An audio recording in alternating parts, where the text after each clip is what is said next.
방송에서 제공하는 투자 정보는 투자 판단에 대한 조언입니다. 방송에서 제공하는 주식의 가치, 가격 상승 및 가격 하락에 대해서는 방송사에서 보장하지 않습니다.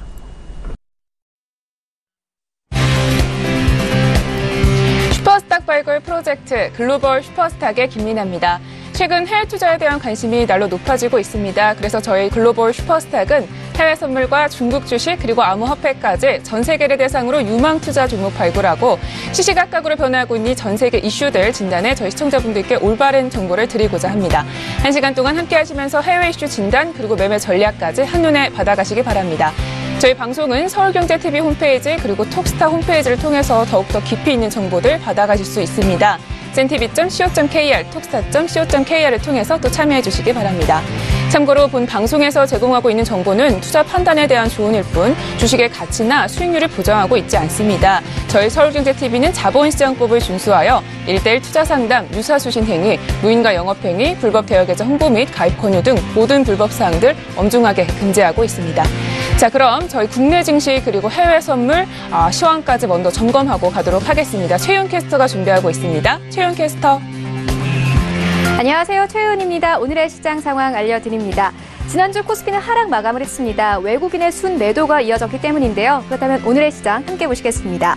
0.16% 하락을 하면서 2,472.30에 현재 거래가 되고 있습니다. 수급 보시면요. 현재 개인은 1,764억 원 매수를 하고 있고요. 기관과 외국인은 각각 매도하고 있습니다. 코스닥 함께 보시겠습니다. 현재 0.78% 하락을 하면서 882.24에 현재 거래가 되고 있습니다. 수급 보시면요. 현재 개인과 기관이 각각 매수하고 있고 외국인은 571억 원 매도하고 있습니다. 해외 증시 함께 보시겠습니다. 나스닥 지수입니다. 현재 0.27% 상승하면서 6,694.00에 거래가 되고 있습니다. S&P 500 지수 보시면요. 현재 0.22% 상승하면서 2,677.50에 거래가 되고 있고요. 달러 인덱스 보시면 현재 0.08% 상승을 하면서 90.392에 거래가 되고 있습니다. 골드 보시면요.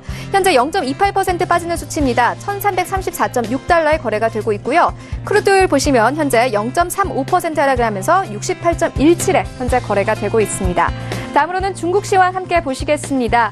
지난주에는 미국과 중국의 무역전쟁이 다시 한번 부각이 되면서 중국 증시는 하락 마감을 했습니다. 상해 종합지수부터 함께 보시겠습니다. 현재 1.47% 하락을 하면서 3,071.542에 거래를 마쳤습니다. 항생 종합지수 함께 보시면요. 현재 0.94% 하락을 하면서 3418선에서 거래를 마쳤습니다. 다음으로는 암호화폐 시세 함께 보시겠습니다. 9시 기준이고요. 업비트를 기준으로 알려드립니다. 네, 현재 비트코인은 0.07% 빠지면서 960만 원에 현재 거래가 되고 있고요. 뉴 이코노미 무브먼트 그리고 아인슈타이늄, 이더리움 모두 하락세입니다. 다음 화폐 함께 보시겠습니다.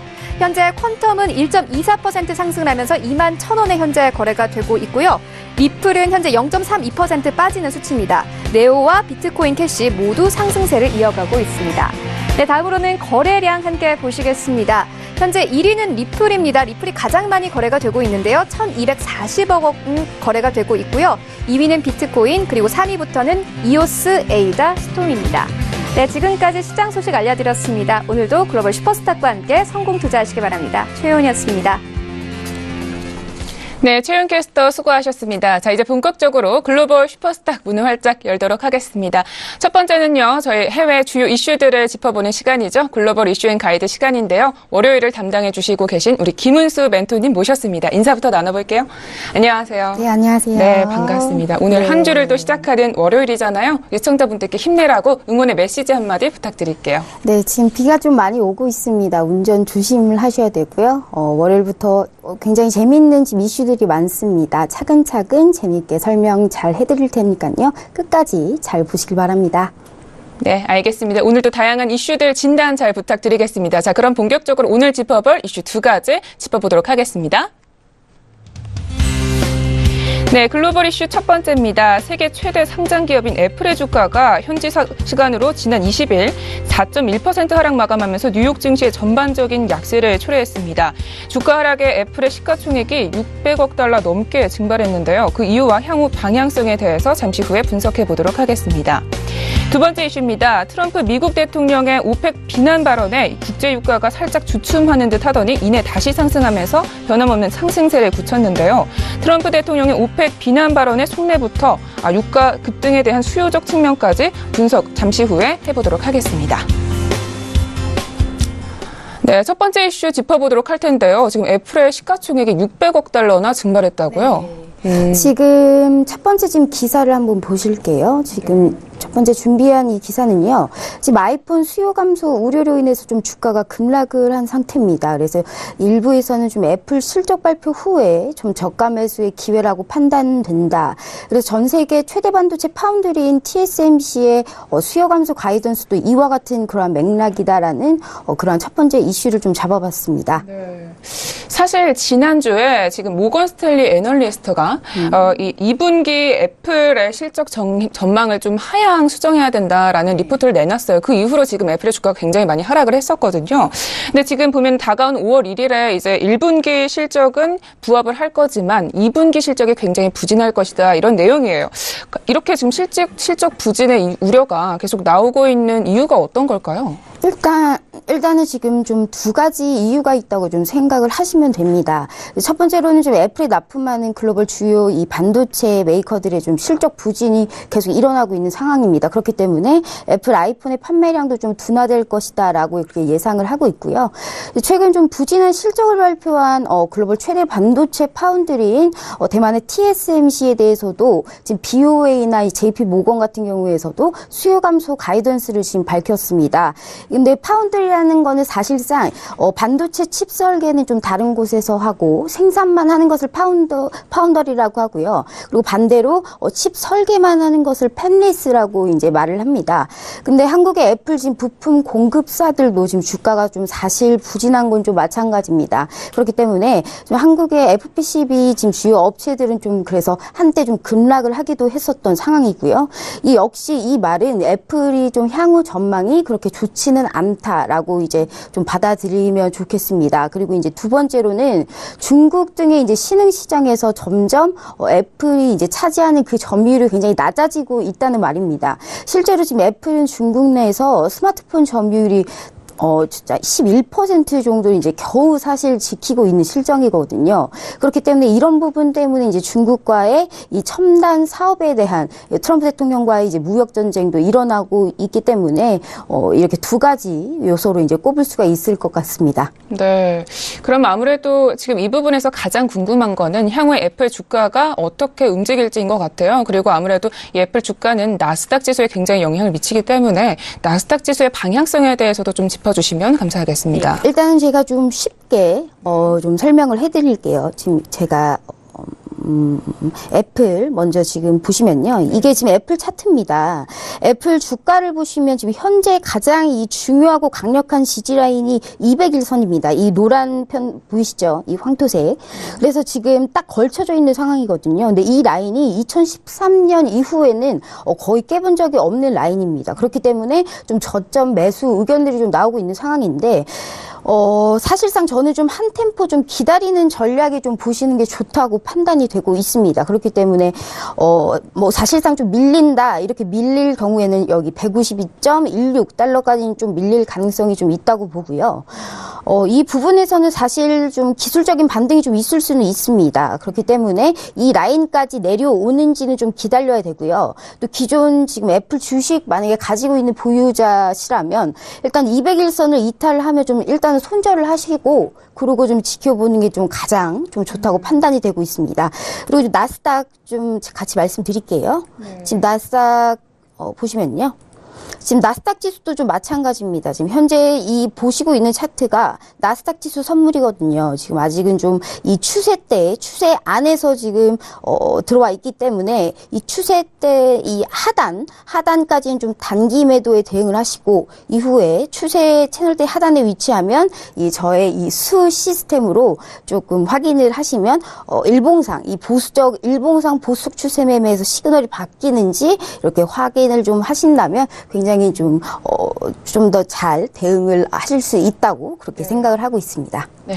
알겠습니다. 이 애플 같은 경우에는 200일선이 굉장히 중요해 보입니다. 자, 다음 이슈로 넘어가 보도록 할게요. 국제유가와 관련된 뉴스네요. 네, 지금 두 번째 이슈로는요. 지금 트럼프 대통령이 이날 아침에 지금 트윗으로 오펙 감산에 대해서 굉장히 비난을 쏟아부었습니다.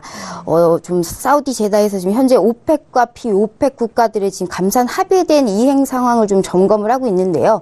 지금 감산 합의가 사실상 올해 말까지 180만 배럴을 줄이자 이러한 지금 감산 합의를 하고 있는데 좀 연장을 할지 안 할지 좀 그것을 지금 판단을 하고 있는 상황입니다. 반면에 지금 미국의 셰일오일 지금 시추공수는 지금 시추공수 제가 항상 첫날부터 좀 유의하게 말씀드렸는데 금요일마다 나옵니다. 베이커 휴즈 시추공수 횟수인데요. 지금 이게 전주 대비 5개가 증가한 820개로 나온 상태입니다. 그럼에도 이게 미국의 셰일오일이 늘었는데도 불구하고 유가는 추가적으로 0.1% 상승했다라는 그러한 이슈입니다. 네, 알겠습니다. 사실 지난주에 미국 대통령이 오펙을 좀 비판하는 트위터를 날린 이후에 유가가 일시적으로 급락하는 모습을 보이기도 했는데요. 이후에 다시 안정이 됐긴 했죠. 네. 근데 사실 지금 최근에 계속해서 유가가 급등을 하고 있는 이유는 아무래도 지정학적 이슈 때문인데 이 지정학적 이슈는 아무래도 트럼프가 좀 만들어냈다라고 볼 수도 있는 거잖아요. 그런데 다시 지금 이런 발언을 한 의도가 좀 궁금해요. 어떤 의도를 가지고 있을까요? 사실상 트럼프 대통령이 이제 좀 유가가 좀 상승한 부분에서는 지정학적 이슈는 사실 미국 때문에 좀 발생을 했다. 트윗에 이제 트럼프 대통령이 워낙에 잘 남기시지 않습니까? 그렇기 때문에 또 시리아 폭격은 좀 러시아를 이제 눈치 봐서 단발성으로 좀 그쳤다고 해도 지금 이란 핵 협상 이 파기 가능성에 대한 이제 제시를 하면서 5월 12일 날 이란 핵 협상 관련한 결정 사항에 대해서 좀 불확실성을 높인 게 좀 주요 원인으로 꼽을 수가 있습니다. 그리고 좀 유가가 좀 당장 급하게 거의 지금 $70 선까지 올라가니까 일종의 지금 트럼프 대통령 그리고 미국의 좀 수위 조절이 아닌가 좀 이렇게 생각을 할 수가 있고요. 또 사실 트럼프하고 이제 그 사우디는 굉장히 특별한 그 관계를 잘 유지를 하고 있는 상태입니다. 지금 트럼프의 사위하고 사우디 이제 빈살만 왕세자가 최근까지 거의 중동의 모든 일을 좀 이제 같이 모의를 하고 있다고 그렇게 보시면 되고요. 사실 이제 유가가 좀 상승을 하게 되면 인플레이션의 우려가 오기 때문에 인플레이션의 우려가 온다면 금리 인상이 굉장히 빨라질 수가 있기 때문에 일종의 그 뭐랄까요 좀 미세 조정 그러한 차원이라고 보면 훨씬 빠르게 해석을 할 수가 있을 것 같습니다. 네, 알겠습니다. 자, 그럼 이 부분에서 좀 유가의 수요 측면도 같이 점검해보면 좋을 것 같아요. 아무래도 유가가 좀 급등을 하고 있다라는 것은 아무래도 수요가 좀 살아나고 있다라는 방증이라고 저희가 봐도 되겠죠? 네, 맞습니다. 지금 일단 물론 지금 수요는 굉장히 좋은 상태입니다. 미국의 좀 휴가 시즌이 6, 7, 8월인데요. 이걸 좀 드라이빙 시즌이라고 일컬고 있거든요. 근데 지금 사실 이게 정제 가동률이 좀 90%가 넘어선 지는 이미 오래됐습니다. 그렇기 때문에 최근 원유 재고에서 이제 보듯이 이 수요가 역시 굉장히 활발합니다. 이 오일은 수요와 공급으로 이루어지기 때문에 수요는 활발하다는 말인데요. 하지만 지금 시추공수 제가 말씀드렸던 베이커 휴즈 시추공수가 좀 증가를 한 거 보면 뭐 1개, 4개, 5개 이렇게 가파르게 증가를 하고 있지는 않은 상황입니다. 이거는 셰일오일에서 가장 중요한 게 이제 물과 모래입니다. 그렇기 때문에 최근 좀 가격이 좀 많이 올라가고 있고 지금 미국 경제 지표나 이런 거 보면 경제 여건이 굉장히 좋습니다.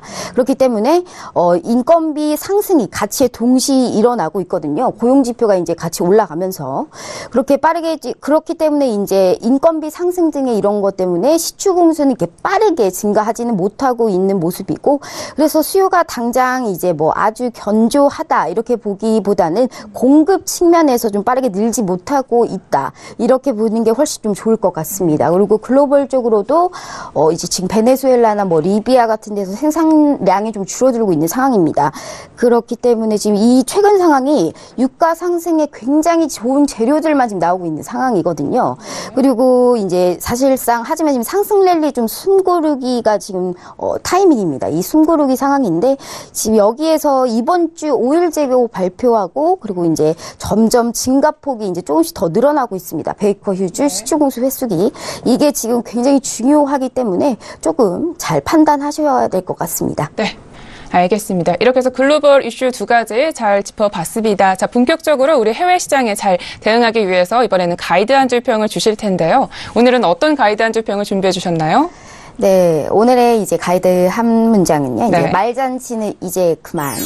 이제 실제 데이터를 보자라고 네, 이제 한번 맞습니다. 정해봤습니다. 우리 응수 멘토님은 이전부터도 계속 데이터를 잘 보시고 계셨죠? 네, 네. 아무래도 이제 데이터가 확실하기 때문에 이제 그 사실 최근 좀 시장이 이제 본연의 데이터보다는 말잔치에 너무 휩쓸리는 좀 경향이 있습니다. 누구라고 딱 짚어서는 이게 얘기 못 하겠지만 뭐 트럼프 대통령의 이제 트윗에 좀 영향을 받고 있는 게 시장에서는 굉장히 안 좋은 지금 영향이거든요. 그렇기 때문에 현재 다시 지금 올라오고 있는 이제 미 국채 금리 상황과 그리고 기업 실적 계속 나오고 있죠, 미국에. 그리고 사상 최대를 경신하고 있는 지금 미국 오일 생산량과 그다음에 리그 카운트 데이터를 이제 정확하게 분석을 하고 어떻게 완벽하게 해석이 돼야만 좀 변곡점을 잡을 수 있기 때문에 이렇게 한번 가이드를 잡아봤습니다. 네, 알겠습니다. 오늘의 가이드 한 줄 평도 고맙습니다. 자, 그러면 본격적으로 지난 금요일 시장에 어떻게 좀 대응을 하셨는지 기술적인 분석을 통해서 보도록 하겠습니다. 네, 지난주 금요일에 좀 네. 시스템 점검을 통해서 소개를 해주세요. 일단은 지난주 매매 결과하고 이번 주 매매 가이드 같이 한번 말씀드리겠습니다. 지금 제가 일단 최근 이슈가 많았던 크루드오일로 이제 한번 볼게요. 크루드오일 보시면 현재 지금 보이시죠? 나오고 있는 차트가 일봉입니다. 크루드오일. 그래서 단기 추세인 여기 기본 추세 매매 그리고 4월 10일 날 여기에서 매수 시그널이 발생했습니다. 이 빨간색 이 표시로 제가 쉽게 설명을 해놨는데요. 지금 이 매수 시그널 발생 후에 계속 유지되고 있는 상황입니다. 그렇고 또 중기 추세인 보수적 추세 매매는 3월 19일부터 이제 매수 시그널이 발생한 후에 계속 아직도 지금 매수 시그널이 꾸준하게 유지가 되고 있는 상태인데요. 수익으로 따지면 기본 추세 매매는 좀 500틱 그리고 보수적 추세 매매로는 700틱 이상 이렇게 수익을 좀 보여주고 있다라는 거 상황입니다. 그런데 문제는 언제 시그널이 좀 반전되느냐입니다. 그렇기 때문에 일단은 현재 지금 일봉 시그널에서 변화가 없는 상태긴 하지만요.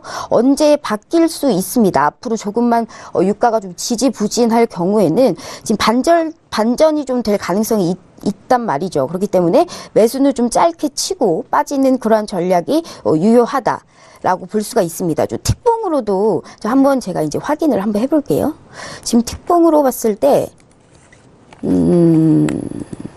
지금 이게 틱봉이거든요. 이게 지금 지난주 금요일 지금 트럼프 대통령 트윗 이후에 유가가 좀 급락하는 자리를 이제 시스템이 이제 잡아둔 모습입니다. 그래서 20시 전, 이 빨간색으로 된 20시 전부터 추세가 나오는 자리, 즉 100틱이 좀 움직이는 이 구간이 이 시스템에서는 반드시 시그널로 포착이 되기 때문에 반드시 해외 선물 매매하시는 분들은 서울경제TV 톡스타에 문의를 하셔서 이 무료로 오픈해드리는 저희 이 수 시스템을 꼭 이용을 해보시길 바랍니다. 네, 알겠습니다. 이렇게 해서 글로벌 이슈앤 가이드는 여기까지 들어보도록 하겠습니다. 네, 은수 멘토님 여기까지 오시는데 너무 고생 많으셨고요. 오늘도 말씀 모두 고맙습니다. 감사합니다. 네, 글로벌 이슈앤 가이드 정리하고 저희는 차이나 이슈앤 가이드로 돌아오겠습니다.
네, 슈퍼스탁을 찾아가는 여정에서 여러분의 가이드가 되어드리는 저희 글로벌 슈퍼스탁. 이번에는 차이나 이슈앤 가이드 시간으로 돌아왔습니다. 재미있는 중국장 이야기 그리고 유망 투자 종목에 대해서도 소개를 들으실 수가 있는데요. 저희 글로벌 슈퍼스탁의 수도꼭지죠. 김봉 부장님 모셨습니다. 인사부터 나눠볼게요.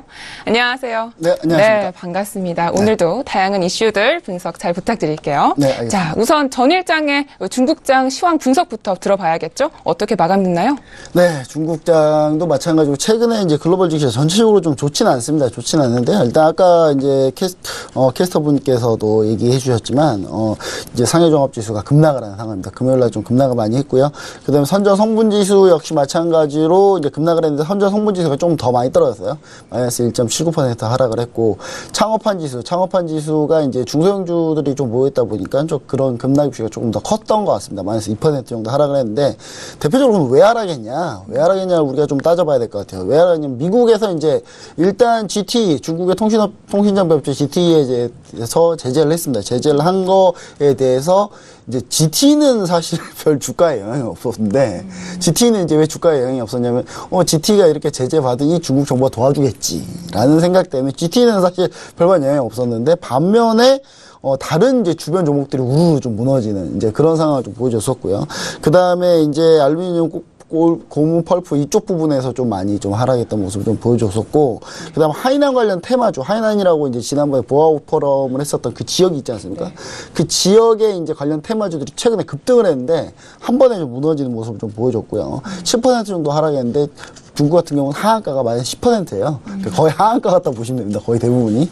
그리고 상장 1년 미만 이제 미배당 종목들, 상장한 지 1년 미만이고 이 미배당 종목들 차이신 테마주라고 하는데요. 이 차이신 테마주 역시 마찬가지로 또 좀 급락을 한 모습인데 이것도 마이너스 8% 정도 하락을 했는데 이런 부분들 때문에 이제 중국 증시가 좀 전체적으로 좀 좋지 않고 3,100선이 좀 무너진 상황인데 3,000선 이 다음에 이제 3,000선 테스트다. 뭐 이렇게 보시면 좋을 것 같습니다. 그래서 이 3,000선 테스트를 좀 잘 지켜보셔야 되지 않을까 그런 생각을 좀 해볼 수 있겠습니다. 알겠습니다. 이렇게 해서 시황 분석 들어봤고요. 자, 본격적으로 오늘 짚어볼 이슈 두 가지 화면으로 만나보고 올게요. 네, 차이나 이슈 첫 번째입니다. 미국이 중국 2대 통신장비 업체인 GT에 강력 제재를 하고 나서자 곧바로 휘청이고 있습니다. 현재 GT의 상태는 어떻고 또 미국의 강력 제재 중국은 어떤 입장인지 잠시 후에 분석해 보도록 하겠습니다. 두 번째 차이나 이슈입니다. 미국과의 반도체 전쟁과 중국 당국의 첨단 산업 지원 의지에 대해서 중국 최대 전자상거래 업체인 알리바바가 반도체 시장에 손을 뻗고 있습니다. 현재 알리바바의 반도체 시장 참여는 어느 정도나 진행되고 있는지 잠시 후에 알아보도록 하죠. 네, 본부장님과 함께 첫 번째 이슈부터 짚어보도록 하겠습니다. 어떤 뉴스인지 소개부터 부탁드릴게요. 네, 간단하게 얘기 드리겠습니다. 이 두 뉴스가요, 두 개 다 연결이 되어 있습니다. 첫 번째, 미국하고 중국하고 이제 반도체 전쟁으로 좀 이제 불거지고 있는데 이게 무슨 얘기냐면 GT를 결국 이제 문제를 삼기 시작했는데 GT가 결국 어떤 제재를 받았냐면 이제 7년 동안 미국에 이제 접근하지 못하게 그런 제재를 받았는데요. 그것 때문에 이제 부품 재고량이 GT가 사실상 미국 반도체를 수입해 써야 되거든요. 그러니까 GT가 미국에 팔기만 하는 게 아니라 미국 부품도 써야 되는데 미국 부품사들 역시 마찬가지로 미국 제재 같이 편성할 가능성이 높다. 부품 제공 안 해줄 가능성이 높다라는 것 때문에 GT가 지금 당장 버틸 수 있는 재고가 거의 없다라는 얘기가 좀 나오고 있고요. 그다음 통신장비, 그다음 스마트폰 업체가 좀 타격을 받지 않을까 그렇게 좀 생각을 하고 있습니다. 근데 다만 이제 중국 반도체 자금률을 점점 높여오려고 많이 노력은 했었죠. 근데 높여오려고 했었는데 이게 단기간에 되지 않습니다. 단기간에 되지 않는다는 것 때문에 그런 부분들 때문에 사실상 어느 정도 좀 피해가 있지 않을까. 그런 부분에 대해서 중국 정부 역시 마찬가지로 중국도 마찬가지로 이번 기회에 좀 중국 반도체에 대해서 상당히 다시 한번 생각해보는 계기가 되지 않았나 이런 생각을 좀 해볼 수 있겠습니다. 그리고 2025년까지 이제 반도체 자금률 70% 목표를 하고 있는데 아직 갈 길은 좀 멀었다. 뭐 이렇게 보시면 좋을 것 같네요. 네, 알겠습니다. 지금 이 GT 관련된 제재는 7년 동안 수출 금지 굉장한 강력 제재가 아닌가 싶은데요. 아무래도 이 부분에 있어서는 중국과 미국의 각국의 지금 이해관계와 어떤 영향을 미칠지를 좀 봐야 될 것 같은데 아무래도 미국 같은 경우에는 뭐 확실하게 중국의 첨단 산업 진출을 좀 막기 위한 조치잖아요. 이 부분에 대해서 중국은 좀 어떻게 받아들이고 있나요? 중국 같은 경우는 일단은 이제 먼저 GT 먼저 어떻게 받아들이고 있는지 좀 얘기를 좀 드려야 될 것 같아요. GT 같은 경우는 사실 이 위기대응팀을 가동을 했습니다. 왜냐하면 지금 창사 이래 최대 위기거든요, 이게. 근데 이 위기관리팀을 가동을 했는데 이게 어느 정도냐면 전 창업자가 다시 복귀하는, 창업자 나이가 꽤 많습니다. 70대가 넘으시는 분인데, 이분이 이제 지금 다시 복귀를 해야 되는 거 아니야, 일선에. 그럴 정도로 좀 지금 많이 좀 우려를 많이 하고 있는 그런 상황이고요.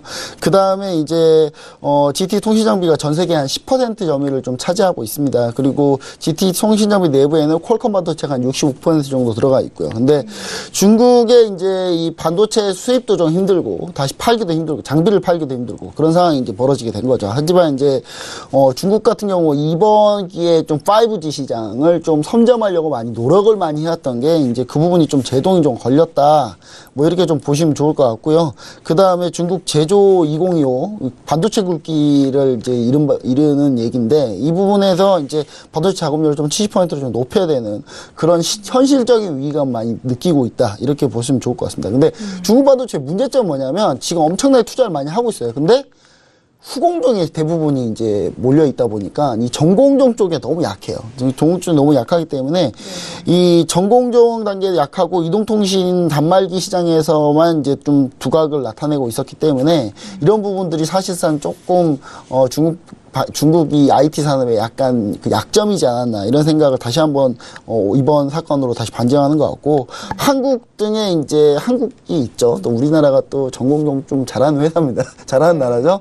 예, 중국이 이제 한국에 좀 손을 뻗어야 되지 않나 이제 한국에 손을 뻗어 한국은 잡을 준비는 돼 있거든요. 그래서 중국이 한국 쪽에 좀 손을 뻗기를 바라고 있습니다. 네, 저도 같은 좀 바람인데요. 자, 알겠습니다. 이렇게 해서 첫 번째 이슈를 잘 짚어봤습니다. 자, 두 번째 이슈도 연결되어 있는 뉴스라고 하셨죠. 그럼 두 번째 이슈도 소개부터 좀 들어볼게요. 네, 두 번째 이슈도 뭐 사실 항저우 이제 중요한 건 반도체를 이제 알리바바가 지금 GT 제재가 나오자마자 알리바바가 갑자기 반도체 회사를 인수했습니다. 제가 볼 때는 알리바바 마윈 회장은 대단한 애국자인 것 같아요. 예, 대단한 애국자인 것 같습니다. 자기 중국 기업이 바로 제재당하니까 바로 반도체 중국 회사 반도체를 아예 인수해버리면서 반도체까지 손을 뻗었습니다, 이제. 그리고 이제 지금 항저우에 있는 CPU 제조업체를 인수를 했는데요. 고성능 인공지능 칩을 지금 개발하려고 하고 있고요. 자국산 반도체를 좀 조기에 양산해서 중국 제종 2025와 반도체 굵기에 알리바바 마윈 회장이 적극적으로 뛰어든 그런 모습이죠. 제가 봤을 때 제가 만약 중국 정부 입장이라면 네. 마윈 회장을 이제 얻고 다닐 것 같아요. 네, 알겠습니다. 두 번째 이슈도 제가 소개 잘 들었는데요. 자, 아무래도 지금 GT 발표가 나오자마자 지금 중국의 알리바바가 손을 뻗었다 이렇게 말씀해 주셨는데 좀 다른 완전 출자 방식으로 인수를 발표를 했어요. 이 부분이 좀 어떤 의도가 깔려 있는 걸까요? 일단 뭐 간단합니다. 뭐 의도는 뭐 간단하게 사실 이 문제는 이제 중국이 정말 심각하게 보고 있다라는 말이고요. 그다음에 중국 같은 경우는 이제 이런 부분들 자체가 어떻게 좀 생각해 보시 좋을 것 같냐면 예를 들어서 이제 이 중국 반도체를 누군가가 앞서서 민간에서 투자를 적극적으로 해줘야 되거든요. 근데 그런 부분에 대해서 적극적으로 투자가 좀 안 되고 있었던 부분들, 그러니까 중국 정부만 죽어라 투자하고 있었던 부분인데 이 부분에 대해서 좀 마윈 회장이 좀 적극적으로 좀 뛰어들면서 어느 정도 이제 알리바바도 사실상 시너지는 그렇게 높지는 않습니다. 이게 시너지가 좋지는 않거든요. 그러니까 굳이 뭐 이렇게 알리바바가 반도체까지 인수해가지고 원래 알리바바 전자상거래 업체 아니겠습니까? 네. 근데 굳이 이 반도체까지 뛰어드는 거는 그렇게 시너지 높지 않지만 어느 정도 좀 미래에 좀 어느 정도 좀 생각을 좀 해보고 있다. 그리고 중템 마이크로 시스템은 중국에서 유일한 CPU 업체인데 사실상 알리바바 플랫폼하고 시너지는 안 나지만 중국 정부하고 좀 연결이 긴밀하게 알리바바가 되고 있다라는 반증을 좀 다시 한번 얘기 드리는 거고 메모리의 경우에 있어서는 이제 한국에 있어서 좀 충분히 한국이 메모리 반도체는 워낙에 월등하지 않습니까? 삼성전자, SK하이닉스 전 세계 점유율 약 70% 가까이 되는데 그러니까 미국이 제재한다고 해도 메모리 칩은 사실 걱정은 안 해요. 한국이기 때문에. 근데 비메모리, CPU 부분이 문제라고 생각하기 때문에 이 CPU 부분을 잡기 위해서 중국 CPU 업체를 인수했다. 그래서 앞으로 적극적으로 CPU 쪽으로 진출하려고 하고 있다. 라는 생각을 좀 갖기를 바랍니다, 저는. 굳이 우리나라 잘하고 있는 메모리 쪽은 중국이 굳이 신경 안 써도 된다. 네. 우리 쪽하고 경쟁할 게 아니라 지금은 미국 CPU 시장과 경쟁해야 된다라고 저는 다시 한번 얘기 드리고 싶네요. 네, 알겠습니다. 우리 본부장님이 그 문제점에 대해서 좀 짚어주셨는데 아무래도 좀 중요한 문제가 될 것 같아요. 중국 당국에서도. 근데 지금 현재 보면은 중국의 이 금융업체 쪽에서도 아무래도 반도체 쪽에 좀 특혜라고 해야 될까요? 네. 이걸 준다는 이야기가 있었잖아요. 근데 지금 보니까 아무래도 좀 파문이 일고 패스트 트랙이라고 하죠. 네. 조금, 네, 그러니까 상장을 조금 더 쉽게 해준다 이런 이야기인데 아무래도 파문이 좀 일고 있는데 어떤 의미가 있는 건지 좀 분석을 해보면 좋겠어요. 네, 사실 이제 주말 동안에 중국 이슈 딱 보시면 아시겠지만 다 이 얘기예요. 전부 다.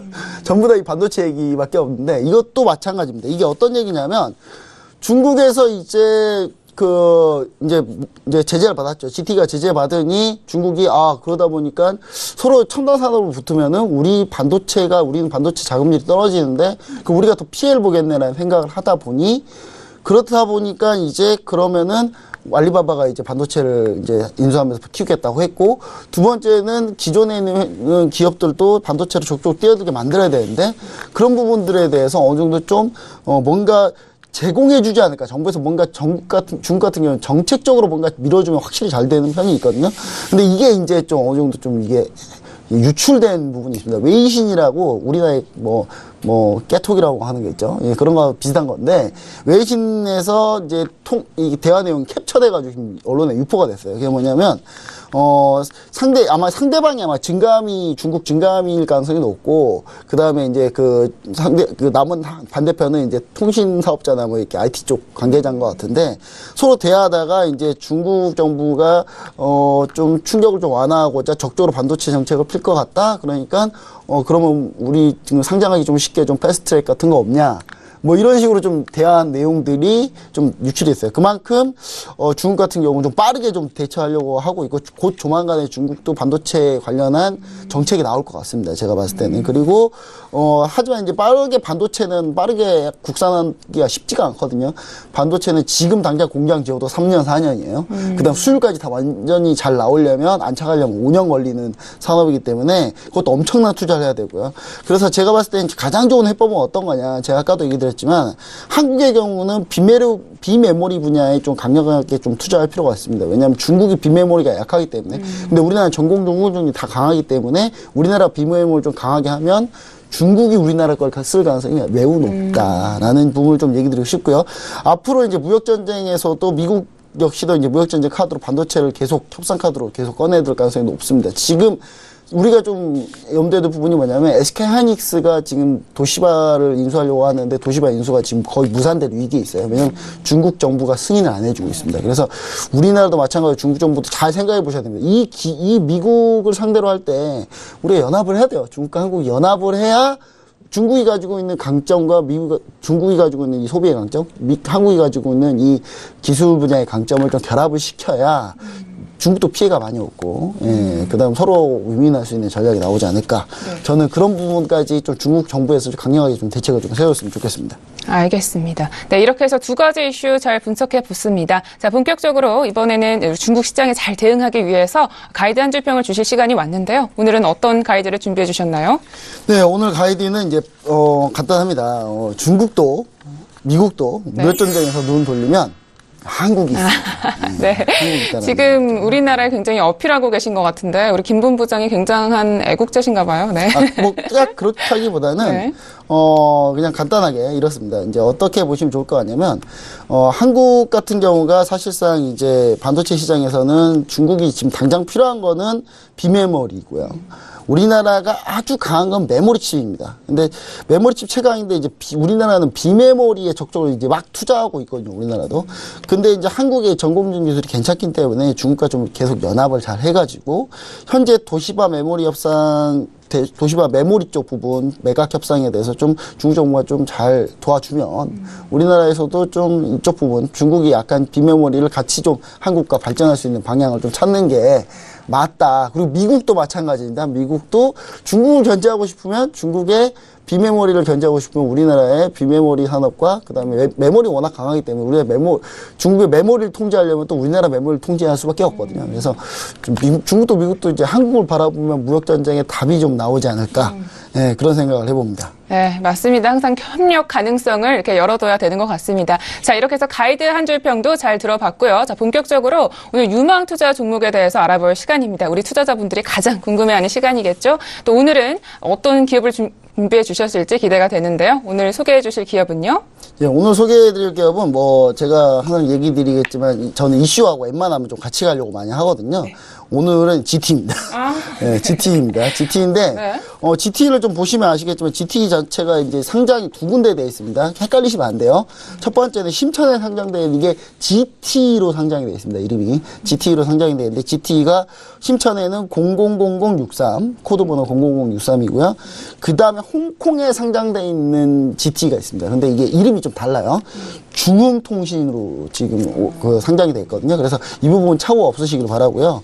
그 다음에 이제 중국 전체 2위입니다. 이 네트워크 사업자 중에 전체 통신 네트워크 사업자 중에 전체 2위고요. 전 세계에서도 상당한 점유율을 차지하고 있습니다. 전 세계 한 10% 정도 통신 장비. 우리나라로 따지면 대한광통신 뭐 이런 이런 회사들과 거의 비슷비슷하다. 뭐 이렇게 보시면 좋을 것 같고 중국 내 점유율은 30% 정도 됩니다. 근데 최대 주주가 이제 심천시 중흥통신설비가 이제 최대 주주고요.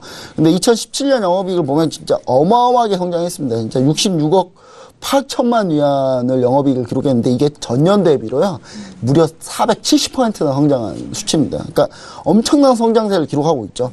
근데 2017년에 발생했던 과징금도 이미 2010년도 4분기에 이미 회계로 떨었고 현재 문제가 되고 있는 이 부분들 소송이나 뭐 이런 것까지 다 감안해가지고 이미 2017년 실적에 반영돼 있는 상태입니다. 그래서 추가적으로 우려 자체가 많다. 그래서 GT 주가가 안 밀렸거든요.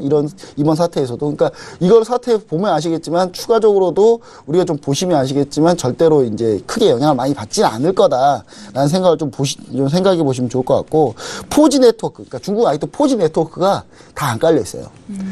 아직도 지금 4G 네트워크 깔고 있는 추세예요. 그러니까 더 많이 팔고 있는 거죠. 근데 거기 지금 5G 막 들어간 상태예요. 그래서 동시에 매출이 좀 증가할 가능성이 좀 있고, 그 다음 중국 1위 차이나 모바일이, 사실 이 GT랑 같이 하고 있습니다. 그래서 차이나 모바일이 중국 전체 1위 통신사, 우리나라 따지면 SK텔레콤과 통신장비 회사들의 결합이다. 이렇게 보시면 좋을 것 같은데, 그와 비슷한 결합이라고 좀 보시면 좋을 것 같고요. 그 다음 당장 매수하기보다는 좀 약간 불확실성이 해소되는 걸 좀 기다려야 된다. 뭐 이렇게 좀 보시면 좋을 것 같습니다. 그래서 관련 기업 주가를 좀 흐름을 꼭 확인하시고요. 먼저 차트를 좀 드리겠습니다. 차트 보시면은 지금 GT 차트인데요. 지금 보시면은 일단 제가 라인 양선을 잡아놨는데 이게 박스 라인인데 어느 정도 이번에 지난주에 좀 밀리지 않았기 때문에 추가적으로 밀릴 가능성 이렇게 살짝 밀릴 가능성을 좀 보고 있습니다. 이쪽까지.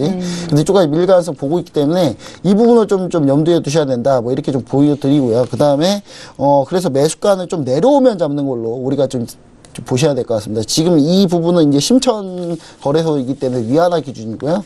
지금 보시면은 좀 하락을 하게 되면은 27.460 정도의 매수를 좀 당해보시는 전략을 좀 얘기 드리고 추가적으로 더 밀릴 가능성이 있습니다. 왜냐면 GT 같은 경우는 또 미국에서 계속 제재가 나올 수도 있으니까. 그러면 24.33년까지 매수를 좀 분할로 대응하신다 보시면 좋을 것 같고, 손절가는 21.550. 여기까지 밀릴 가능성 많이 없다. 저는 이렇게 보고 있습니다. 네. 1차 목표가는 전고점인 35.100. 그 다음에 2,000표가는 역사적 고점 부근입니다. 41.350까지는 충분히 다시 반등할 수 있다. 왜냐면 아직도 4G, 5G, 아직도 4G가 아직 설비가 안 깔려 있어요. 아직도 4G 설치하느라 바쁘니까 제가 볼 때는 중국 내 매출은 어느 정도 쭉 꾸준히 계속될 가능성이 높고 이번에 타격 받았잖아요. 중국 정부에서 GT를 안 도와줄 수가 없습니다. 분명히 도와줄 거거든요. 중국은 이 GT를 아마 영웅으로 만들 겁니다. 중국 내. 왜냐면 미국과 지금 일선에서 지금 싸우고 있는 영웅이다. 라고 해서 좀 부각시킬 가능성이 높기 때문에 그런 부분도 우리가 좀 염두를 해야 된다. 그렇게 좀 얘기를 드리고 싶습니다. 알겠습니다. 얘기를 들어보니까 저도 향후에 주가가 상승하는 가능성에 대해서 좀 더 기대가 되는 것 같습니다. 자, 이렇게 해서 차이나 이슈 앤 가이드는 여기까지 들어보도록 하겠습니다. 네, 본부장님 오늘도 의미 있는 말씀들 모두 고맙습니다. 네, 감사합니다. 네, 차이나 이슈 앤 가이드 정리하고 저희는 코인 이슈 앤 가이드로 돌아오겠습니다.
네, 암호화폐와 관련돼서 엄선된 정보들만 드리고 있는 저희 글로벌 슈퍼스탁의 자랑 시간이죠. 코인 이슈 앤 가이드 시간으로 돌아왔습니다. 선주 멘토님 모시고 이야기 들어보도록 할게요. 선주 멘토님, 안녕하세요. 네, 안녕하세요. 네, 반갑습니다. 네. 오늘도 다양한 이슈들 진단 잘 부탁드릴게요. 자, 본격적으로 오늘 짚어볼 이슈 두 가지 화면으로 만나보고 오겠습니다. 네, 첫 번째 코인 이슈입니다. 네이버의 모바일 메신저 라인이 올해에는 블록체인 시스템을 구축하는 데 올인하겠다라는 방침을 발표했습니다. 사용자들에게 충분한 보상이 이루어지고 적극적인 인터넷 활동을 유도할 수 있게끔 블록체인과 토큰 이코노미를 기반으로 한 플랫폼을 만들 것이라는 건데요. 관련 소식 잠시 후에 만나보겠습니다. 자, 두 번째 이슈입니다. 지난 19일 열린 제2차 G20 재무장관 회의에서 암호화폐에 대한 깜짝 논의가 재개됐습니다. 7월로 예정되어 있던 3차 회의에서 논의를 하기로 했지만 조금 앞당겨진 셈인데요. 이번 암호화폐 관련 논의가 국내 암호화폐 정책에는 어떤 영향을 줄지 잠시 후에 분석해 보도록 하겠습니다. 자, 이제 본격적으로 오늘의 코인 이슈 짚어보도록 하겠습니다. 어떤 뉴스인지 소개부터 부탁드릴게요. 네, 오늘 두 가지 이슈 짧게 좀 준비를 해보도록 하겠습니다. 첫 번째, 이제 네이버의 자회사 라인, 일본에서는 세계적인 국민 메신저로 통하고 있는데요. 이제 블록체인 기술을 이용해서 본격적으로 이 플랫폼을 만들겠다는 계획입니다.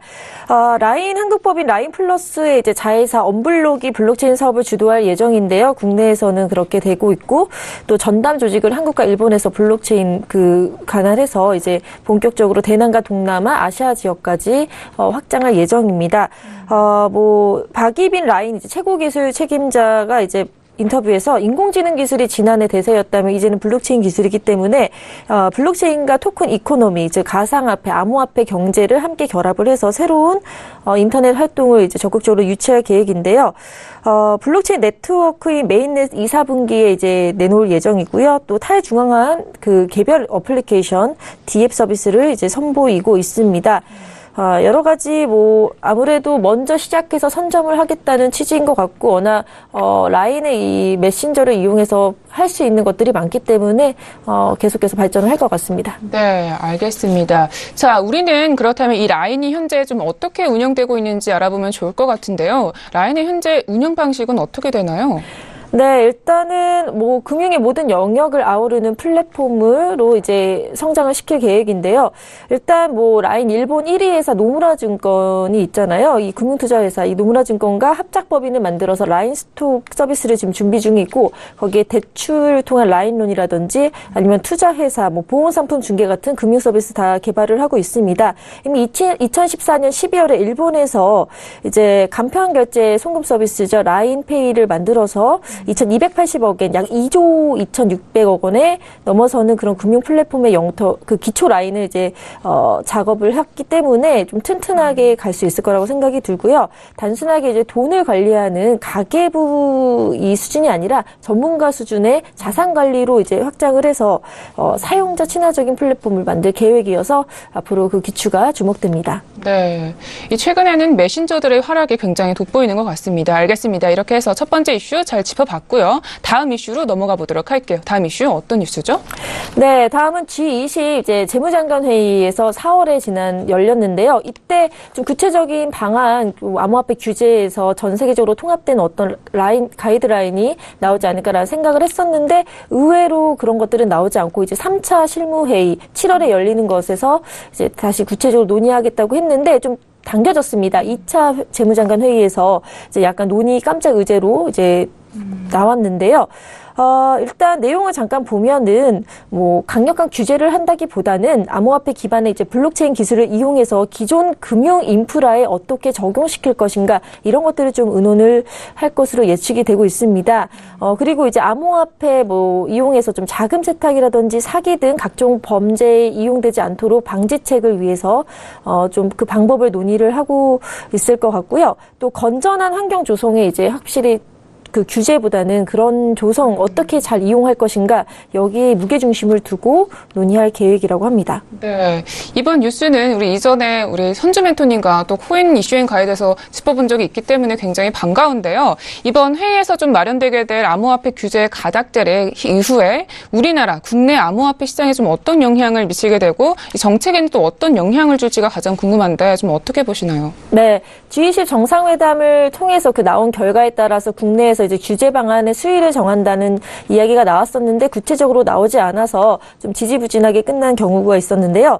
이제 아무래도 국내 정책 가운데 업계와 투자자들의 관심을 갖고 있는 게 바로 거래소 규제 방안입니다.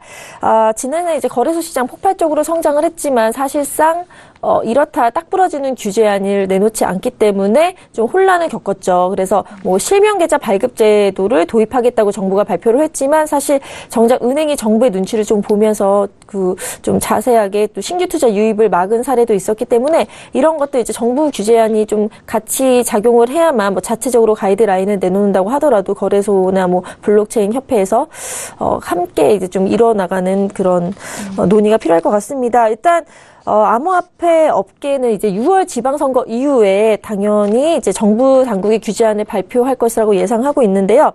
기획재정부도 6월 말까지 암호화폐 과세 방안을 내놓겠다는 입장을 보이고 있습니다. 암호화폐 정책을 마련하는 이제 준비 작업의 일환으로 6월에서 이제 서울에서 열리죠. 암호화폐 국제 컨퍼런스가 G20 2차 실무회의와 연계해서 좀 회의를 하자라는 의논이 있어서 6월까지 지방선거 끝나고 나서 보다 구체적으로 이제 논의가 될 것 같습니다. 네, 알겠습니다. 이렇게 해서 오늘의 코인 이슈 분석 잘 짚어봤습니다. 자, 바로 우리는 이제 강의 시간으로 좀 넘어가 볼까 하는데요. 우리 투자자분들이 암호화폐 시장에 잘 대응하기 위해서 이렇게 잘 배우시고 또 공부하시면 큰 도움이 될 것 같습니다. 자, 오늘은 어떤 주제로 강의를 해주실 건가요? 네, 오늘의 코인 리뷰는 바로 이오스입니다. 자, 이오스도 많이 들어보시고 많이 또 핫했기 때문에 관심이 많으실 것 같은데요. 좀 짧게 이제 시간이 없어서 핵심만 말하면요. 지금 보이는 이제 개발자와 또 사람들의 얼굴이 보고 있는데 여기서 특히 이오스를 만든 댄 라리머라는 사람이 있습니다. 이 사람인데요. 이 사람이 이제 2014년에 암호화폐 거래소인 비트쉐어를 개발한 설립자이기도 합니다. 개발자죠. 개발자인데 이제 블록체인 기반의 SNS 스팀잇을 선보이기도 했고요. SNS 상에서 이제 이더리움의 개발자인 비탈리 부테린과 자주 언쟁을 논의를 했습니다. 그래서 이더리움의 그 단점을 보완해서 만들겠다고 나온 게 바로 이오스인데요. 이더리움과 마찬가지로 DF 분산화된 어플리케이션을 지원하는 블록체인 기반의 운영 체제입니다. 다양한 어플리케이션이 구동되는 블록체인 플랫폼이 되겠다는 게 이오스의 지향점인데요. 자, 기업 분석 잠깐 보면요. 이제 2017년 6월에 ICO로 시작돼서 플랫폼이 만들어졌고, 이제 브랜든 블루머와 데니얼 라리머가 이제 함께 또 경영진으로 참여를 했습니다. 개발 과정을 보면요. 이제 이더리움의 단점을 보완한다고 했잖아요. 근데 거래 시마다 수수료, 가스를 지불해야 되는데 여기에 대해서 좀 개발자, 사용자가 무료로 이용할 수 있는 플랫폼을 만들겠다는 취지 개발 과정에 이제 포함이 되어 있고요. 코인 발행 한도가 총 10억 개 정도인데 현재는 8억 3,500만 개 정도 발행이 됐고 운영 플랫폼이 이제 블록체인의 기반의 그 기술을 탈중앙화하지 않습니까? 그래서 탈중앙화 컴퓨터 그리고 모바일 개발 운영 체제 플랫폼 중심으로 운영이 되고 있습니다. 네, 이제 이오스의 기술적 특징, 이더리움 킬러라는 그 특징이 있습니다. 이더리움 킬러요? 네네. 약간 용어가 굉장히 생소하고 또 재밌는데요. 뭐 어떤 의미를 갖고 있는 거죠? 네, 이더리움 한 놈만 패자 해서 이더리움의 단점을 좀 보완하자라는 취지에서 이제 나왔는데요. 이더리움의 단점이 이제 두 가지가 있습니다. 하나는 거래 비용이고 하나는 이제 좀 확장성에 있어서 좀 천천히 문제가 되는데 이것들을 이제 보완하자는 건데 일단은 거래 비용 아까도 말씀을 드렸지만 이더리움 막내 모든 거래에는 가스 거래 수수료가 발생하는데 채굴자가 이제 채굴자에게 보상으로 가스를 이제 참여자들이 제보를 해야 되는데 이오스는 이오스 망 위에서 그동안은 어플레이션 개발자가 이제 모든 수수료를 지불하는 그런 포맷이기 때문에 그런 시스템이기 때문에 사용자가 비용을 내지 않습니다. 그래서 이런 이더리움의 수수료 문제를 좀 해결을 했고요. 또 하나 직면한 문제가 바로 스케일링입니다. 치가 스케일링이 아니고요. 스케일을 크게 한다 이건데 이제 확장성의 문제가 있습니다. 블록체인의 크기를 늘려야만 또 거래를 할 때 처리 속도가 빨라집니다. 그래서 이 한 블록에 담을 수 있는 거래의 양이 많아져야 되는데 그 거래 처리 속도가 빨라지기 위해서 이더리움 같은 경우는 최종 확장 속도가 이제 168초 걸리는데 이오스는 또 대폭 3초마다 블록이 생성돼서 빨리 하고 그나마 그것도 줄여서 1초 정도 테스트넷이라고 하고 12월부터 가동하고 있는 이오스의 테스트넷에서 1초로 단축을 시간을 했어요. 그래서 그런 거래 시간을 많이 단축했기 때문에 훨씬 더 업그레이드된 또 플랫폼을 이용할 수 있다라는 장점을 내세우고 있습니다. 네, 알겠습니다. 이렇게 해서 저희 선주 멘토님과 이오스에 대한 설명까지 잘 들어봤습니다. 자, 선주 멘토님 오늘도 비 오는데 여기까지 오신다고 너무 고생 많으셨고요. 네. 오늘도 말씀 모두 고맙습니다. 감사합니다. 네, 오늘도 글로벌 슈퍼스탁은 암호화폐와 중국 주식 그리고 해외 선물까지 전 세계를 대상으로 유망 투자 종목 발굴하기 위해 열심히 달려왔습니다. 저희 방송은 여기서 마무리하지만요. 서울경제TV 홈페이지 그리고 톡스타 홈페이지를 통해서 더욱더 깊이 있는 정보들 받아가실 수가 있습니다. 젠TV.co.kr, 톡스타.co.kr을 통해서 또 참여해 주시기 바랍니다. 참고로 본 방송에서 제공하고 있는 정보는 투자 판단에 대한 조언일 뿐 주식의 가치나 수익률을 보장하고 있지 않습니다. 저희 서울경제TV는 자본시장법을 준수하여 1:1 투자 상담, 유사 수신 행위, 무인가 영업 행위, 불법 대역에서 홍보 및 가입 권유 등 모든 불법 사항들 엄중하게 금지하고 있습니다. 네, 슈퍼스탁 발굴 프로젝트 글로벌 슈퍼스탁 오늘은 여기까지입니다. 저희는 내일 뵙도록 하겠습니다. 시청해준 여러분 모두 고맙습니다.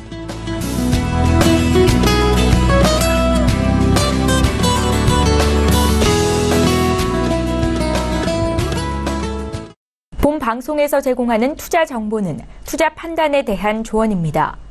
방송에서 제공하는 주식의 가치, 가격 상승 및 가격 하락에 대해서는 방송사에서 보장하지 않습니다.